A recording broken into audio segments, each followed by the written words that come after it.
How to become a good listener. High-quality listening brings good results. But it takes an awareness of how much people need to be listened to, plus time and practice. When severe emotional fatigue forced me home from the mission field, I knew I needed help. Scared, yet desperate for answers, I made my way to the office of a Christian counselor. At first, my answers to his questions were guarded. But as I noticed his compassion and understanding, I began to feel safe. Soon words were pouring out of me as he sat listening intently. Like broad strokes of a paintbrush, my words were recreating whole scenes, memories of past incidents, areas of confusion. His perceptive questions helped me describe my feelings, many of them deeply buried. Talking with someone who cared gave me a chance to hear my own thoughts, and it was the beginning of my cure. Months later, with my health restored and my heart rejoicing over a new inner security, I said to my counselor, "Listening was one of the best things you ever did for me." Then I asked, "Is listening a gift?" "No," he said. "How did you learn to listen so well?"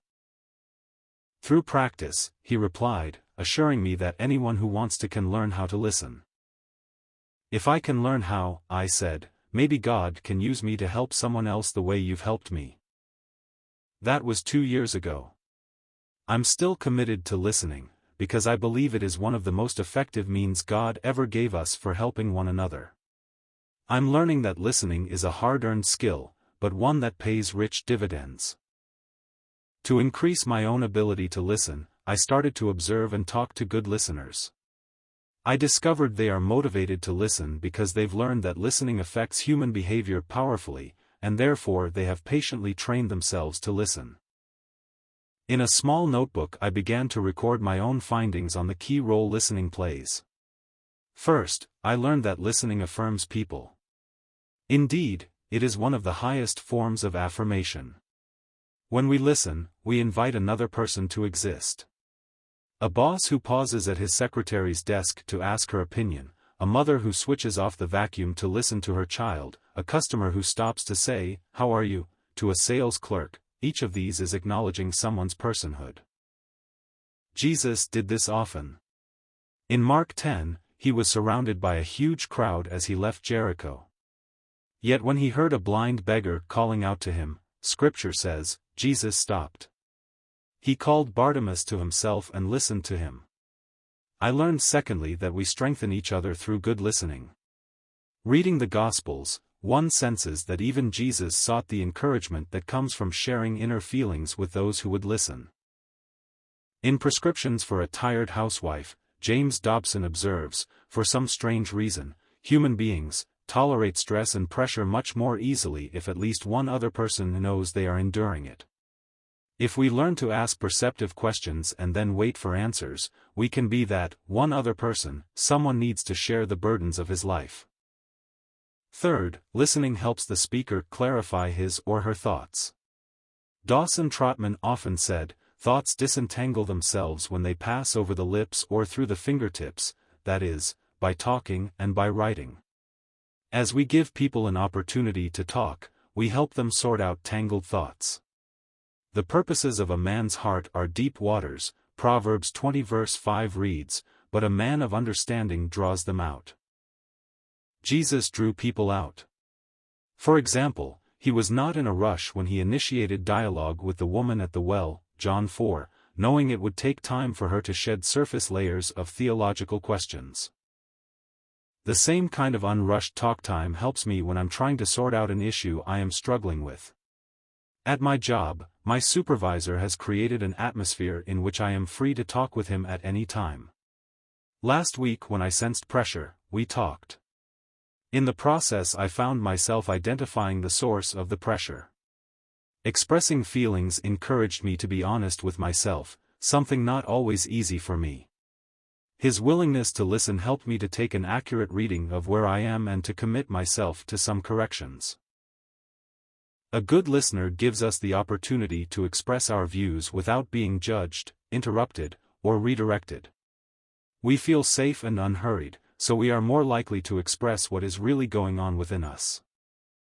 The fourth point I discovered is that good listening improves the accuracy of our responses to what other people say. In Proverbs 25 verses 11 to 12, NASB, we read, "Like apples of gold and settings of silver is a word spoken in right circumstances. Like an earring of gold and an ornament of fine gold is a wise reprover to a listening ear." Solomon knew that good advice succeeds only in right circumstances, and when directed to a listening ear. While I was in the earlier stages of burnout and quietly fighting depression, I attended a retreat with other missionaries. A friend and I were making beds one morning, and I asked her, "How do you handle depression?" As she flipped the blanket up over the sheets, she chuckled and said, "Me? Oh, I just go out of one depression and into the next." But that was the end of our conversation. I've learned since that many people are often in the same situation I was in that day. Behind their question is a statement, and behind the statement, hidden from view, is a feeling. When I asked my friend, "How do you handle depression?" I was trying to say, "I'm depressed." And crouched behind that admission was a feeling even harder to express, "I'm afraid." I needed to express all this, but couldn't. How does good listening help in such a situation? First, good listening encourages the speaker to continue talking. The first problem mentioned is rarely the real one. Only as the speaker continues does the conversation head toward root issues. Listening long enough will help us hear the real statement or question and to uncover the feeling behind it. Unfortunately, many of us are too preoccupied with ourselves when we listen. Instead of concentrating on what is being said, we are busy either deciding what to say in response or mentally rejecting the other person's point of view. In Proverbs 18 verse 13 we read, "He who answers before listening, that is his folly and his shame." I cringe when I recall the times I've poured out advice only to discover I was answering a question that hadn't been asked. Such mistakes are costly because they leave the questioner feeling misunderstood and apprehensive. Also, good listening often diffuses the emotions that are a part of the problem being discussed. Sometimes releasing these emotions is all that is needed to solve the problem. The speaker may neither want nor expect us to say anything in response. One morning I was having tea with a close friend of mine who had come home from the mission field. In the security of her love, I opened up and told her of a deep struggle I was experiencing. "I feel so alone," I said, my eyes filling with tears. "It's as if God isn't there." She listened, then slipped her hand over mine and squeezed it. Her eyes were moist with compassion. "He's there," she said. That was her only response. No theological arguments. No, "you shouldn't feel that way," condemnation. Somehow, she knew my doubts would pass, and that I simply needed to express myself. Of course there are times when expressing pent-up feelings is only part of the solution. But for me, expression is usually necessary first. One of the best ways to learn to listen is to study the life of Jesus. Read through the Gospels and watch this masterful teacher affirm people, draw them out, and accurately speak to their real needs. Jesus motivates us to listen better. The Proverbs are also an excellent source of practical advice on listening. I've taken a colored pencil and underlined all the verses in Proverbs that teach me how to listen. To make what I've learned about listening an actual part of me, I've adopted a 5-part approach. First, I've memorized several verses on listening such as Isaiah 50 verse 4. "The sovereign Lord has given me an instructed tongue, to know the word that sustains the weary.